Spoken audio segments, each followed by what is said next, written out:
Okay, so welcome to Quick Calculus, and in this video, pag-usapan natin is derivative ng inverse hyperbolic functions. No? So let's start with sinh inverse of x.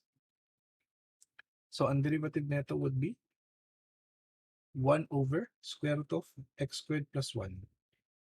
Okay?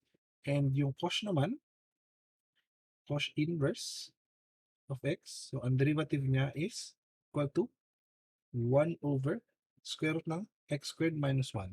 Okay, so kung mapapansin nyo, ang nangyayari dito is yung negative na nasa loob ng square root. Okay? And paano naman if we have tan h inverse of x? No? So, ang derivative nito would be 1 over 1 minus x squared. Okay? Pero dapat yung absolute value ng x is less than 1. Okay? Take note na meron tayong condition dito na absolute value of x is less than 1. And paano naman yung cotangent h inverse?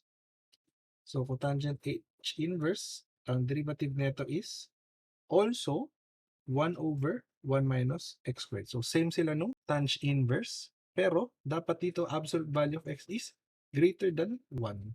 Okay? Take note na dapat greater than 1 yung x. Okay? So, yung sech inverse of x, ang derivative niya ay negative 1 over x square root ng 1 minus x squared. Okay? Take note, may negative. Okay?